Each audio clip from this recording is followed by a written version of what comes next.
I think the Prime Minister is, I would say, guilty very clearly and categorically so far as the Model Code of Conduct is concerned. As you rightly pointed out, clauses paragraphs 1 and 3 of that, because it expressly says that you cannot have false facts about opposition parties. So far as the Model Code of Conduct is concerned, the Prime Minister has really breached it very, very seriously. So far as the Representation of People Act is concerned, Prime Minister's speeches are undoubtedly violative of Section 123. In my opinion, Election Commission has abdicated the solemn duty conferred upon it by the Constitution. It's a constitutional body, and it is expected to uphold the constitutional ethos and constitutional morality. It can't really just wish away this kind of a serious infraction by giving a notice which does not even name the Prime Minister. It does not even name it says star campaigner. The Election Commission has, in my respectful view, insulted the Constitution of India. You really mean that insulted the Constitution of India? Absolutely, absolutely.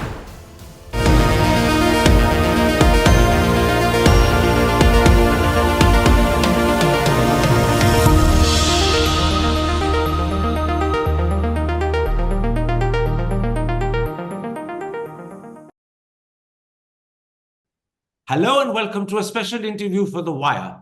The Prime Minister spent last week attacking and demonizing the Muslim community and also speaking blatant untruths about the Congress Party's manifesto. And that raises the critical question, how seriously has he breached the Model Code of Conduct as well as the Representation of People Act? Joining me to answer those questions is one of the most highly regarded lawyers in the country, the former president of the Supreme Court Bar Association, Dushyant Dave. Mr. Dave, in his speeches last week, the Prime Minister repeatedly attacked and demonized the Muslim community. He referred to them as those who have more children and infiltrators. On multiple occasions, he claimed that Congress was seeking to divert OBC reservations and even SC/ST reservations to the Muslim community. Speaking as one of India's top lawyers, how seriously has the Prime Minister breached clauses 1 and 3 of the Model Code of Conduct and Section 123 of the Representation of People Act?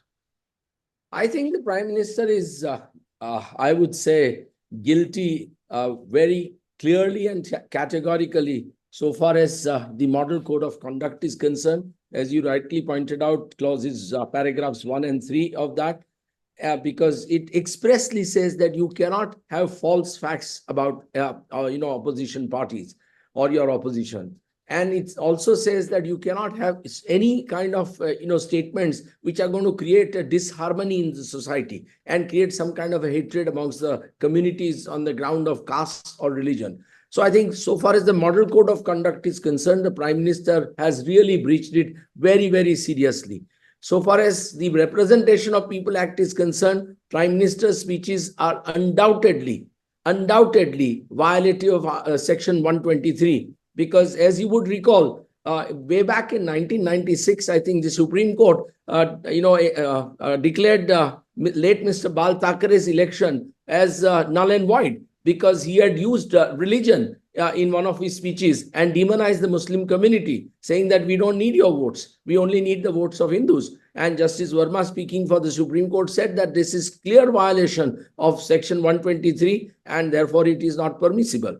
So I think on both counts, the Prime Minister has really committed serious breaches, and it is it's something which is really surprising coming from a man who hates the world's largest democracy. One quick question. You're saying that he has seriously breached both the Model Code of Conduct and the Representation of People Act in a well-considered, thought-out fashion. You're saying this seriously as a lawyer, not just polemically. Absolutely, no doubt about it. You look at the language of the Model Code of Conduct, just see paragraph 3, for example. Last sentence says, criticism of other parties or their workers based on unverified allegation or distortion shall be avoided.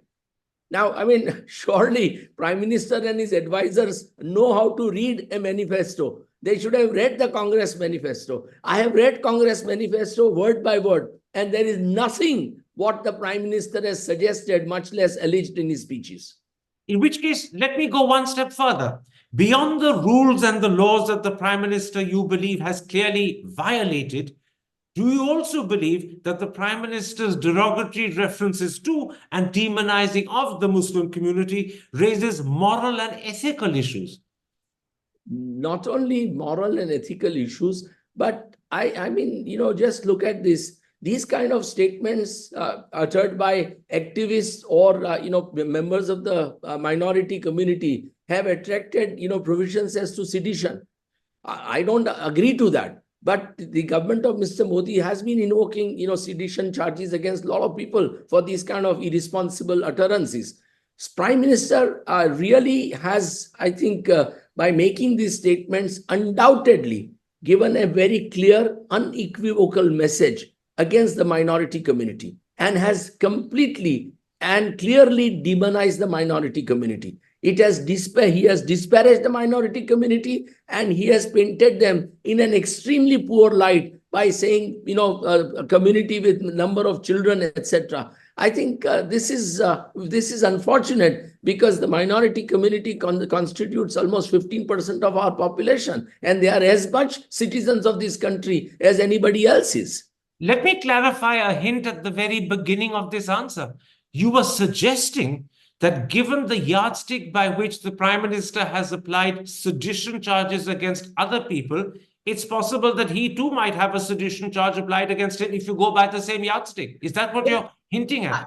I mean, I know I am saying that I am not in favor of, these kind of slapping of sedition charges against citizens. But what I am trying to say is that the government of Prime Minister Modi has been invoking it against, these kind of irresponsible utterances. And yet here is the Prime Minister who makes equally irresponsible utterances and targets minority community in no unclear words. He is absolutely clear what he is suggesting. It's clear suggestions, clear statements that the minority communities are really the problem for India, and therefore Congress party is wanting to woo their support. I mean, this is something which is shocking coming from Prime Minister Mr. Modi, from whom one really expects tremendous responsibility.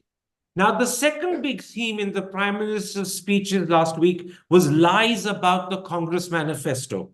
He claimed they would grab Mangal Sutras, impose an inheritance tax, and take control of fixed deposits, vehicles, and land, and distribute them to what he called was the Congress's favorite constituency, which we all know is the way he refers to the Muslim community. It's his code for the Muslim community.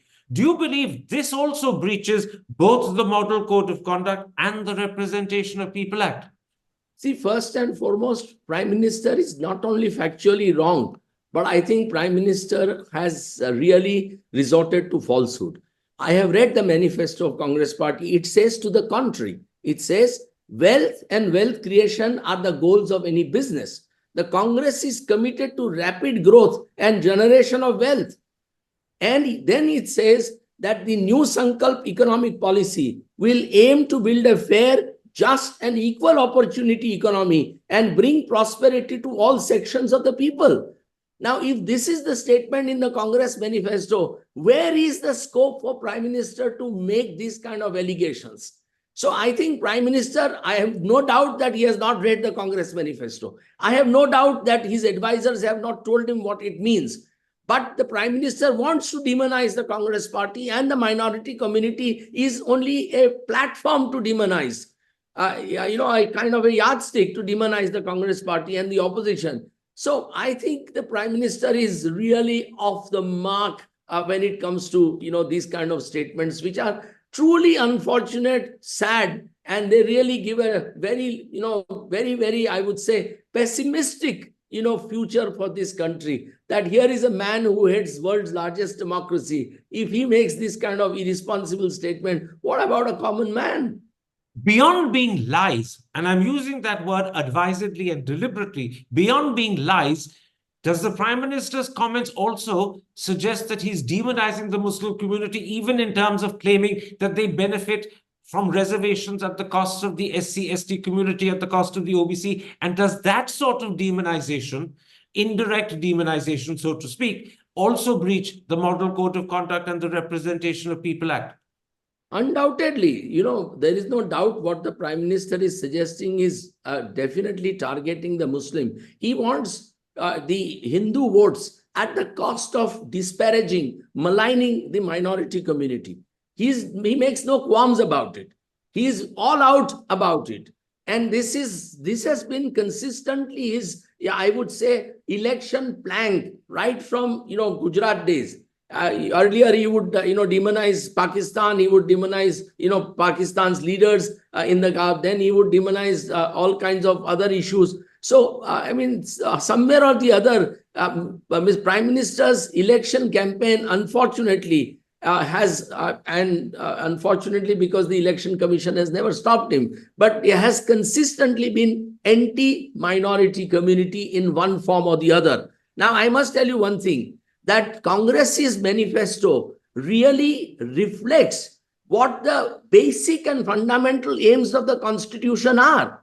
Our preamble of the Constitution, which lays down the goals of the nation, which constitutional framers gave us, says to secure to all citizens justice, social, economic, and political, and equality of status and of opportunity. Now, therefore, if any section of the society, be it minority, be it scheduled caste, scheduled tribe, be it OBC, be it tribals, if they constitute more than 70% of our population and they are lagging behind, what is wrong about in a political party promising that we will uplift you? Let me put this to you.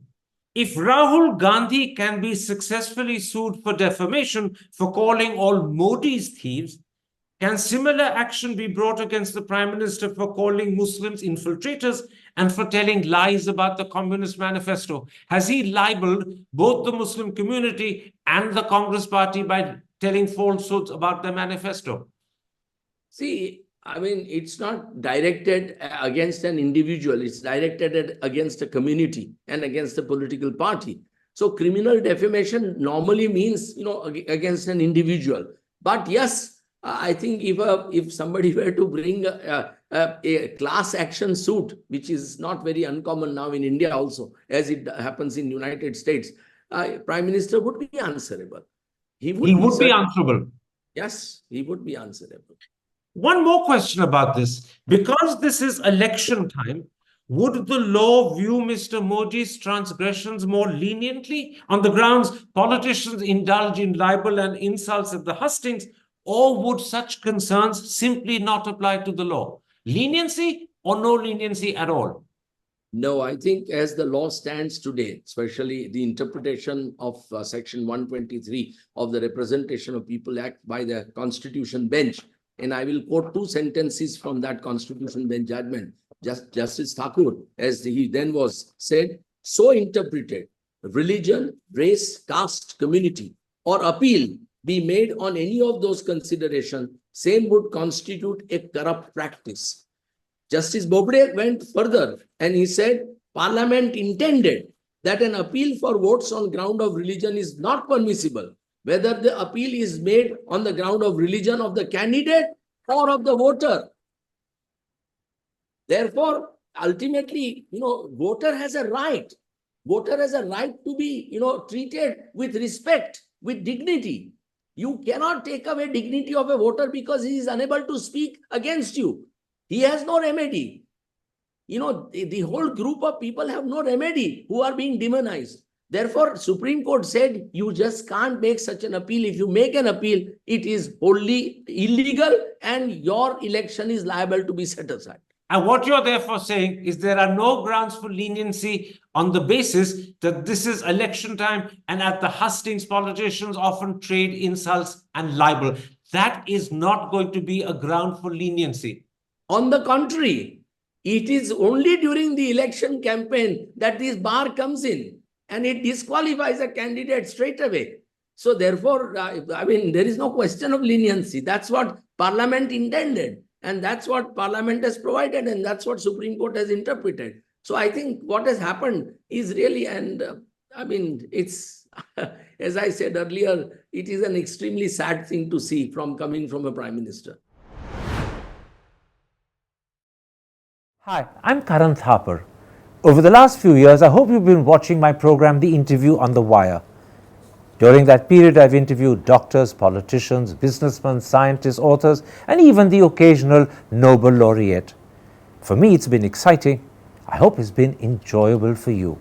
But these, as you know, are tough times, and if this program is going to remain bold, independent, and sometimes even defiant, then I think we need your support. At the end of the day, it's a truism, but editorial independence is best defended by the viewers. So if you would like this program to remain the way it is, forthright, outspoken, and interesting, then would you consider supporting us? All you have to do is to click on the description at the bottom. But more than anything else, I hope you will continue to watch the interview. Your viewership means an awful lot to me.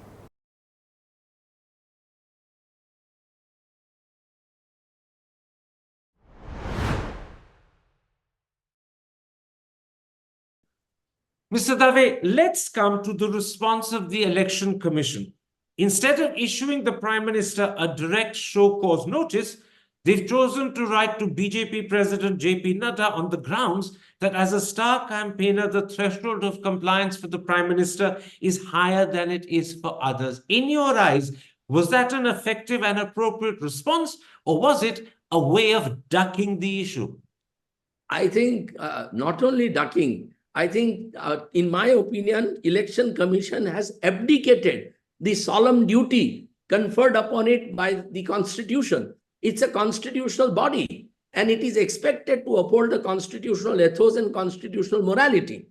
It can't really just, wish away this kind of a serious infraction by, giving a notice without which does not even name the Prime Minister. It does not even name it says star campaigner.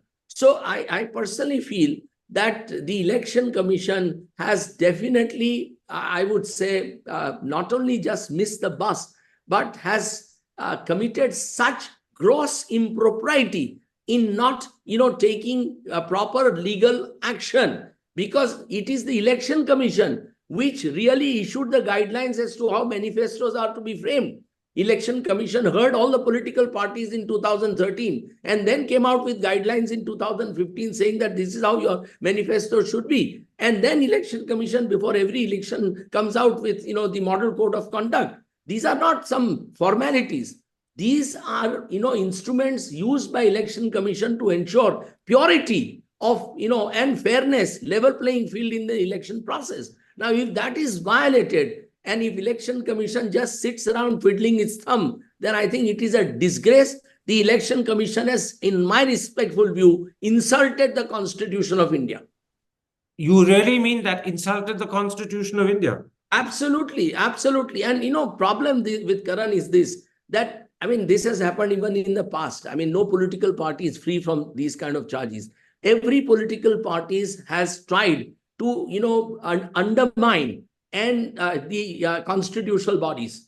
Mr. Modi is also not free from that. We have seen what kind of people are being appointed, as election commissioner, and their conduct proves now beyond point that these are the people who are only there to subserve the people who have appointed them. It is unfortunate that the Supreme Court missed the bus when these last two election commissioners were appointed and did not really ask the government as to what is the independence and objectivity of these two people. So I feel that in every which way, the constitutional bodies are failing miserably. As a result of that, we are really, making our society a society where rule of law just doesn't prevail. Now, that notice which was issued by the Election Commission was issued on Thursday, and Mr. Nadda has been told to reply by 11 a.m. today, Monday the 29th. However, on Friday, on Saturday, and again on Sunday, for the next 3 consecutive days, the Prime Minister continued to demonize Muslims and he continued to lie about the Congress manifesto. In other words, he was deliberately defiant of the Election Commission. So now, given 3 days of continuous defiance by the Prime Minister, is harsher treatment called for? Nobody can stop the Prime Minister in this country. There is no institution which is left with any courage, to really take, to follow the law and take action in accordance with law. Unfortunately, look, United States of America, Mr. Trump is sitting there in a trial where, serious allegations are being leveled against him. He can be brought before a court of law. In this country, nothing of that kind has ever happened. That's the reason why, I have repeatedly been saying that ultimately the checks and balances in the Constitution are in the hands of, the judiciary. The Supreme Court and the High Courts have an absolute constitutional obligation to really do something about this. But what about my question? Now that the Prime Minister for 3 consecutive days, Friday, Saturday, Sunday, has defied that notice issued on Thursday, is harsher treatment called for by the Election Commission?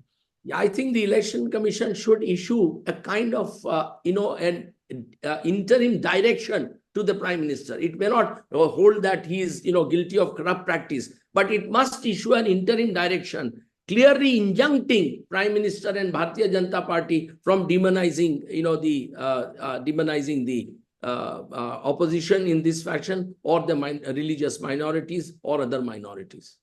Now, in 2014, when Amit Shah was BJP president, he was barred from campaigning for a couple of days as punishment.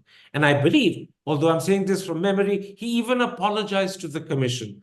Do you believe this present commission has the strength and independence to treat the Prime Minister of India similarly? No, I don't think so. So far, it has not shown that kind of a mettle. So, I mean, the fact that they issued notice to Mr. Nadda, while it has been issuing notice to Mr. Surjewala personally, that Congress, spokesperson lady, and many others by their individual names. I mean, why was it shy of sending a notice to Mr. Modi?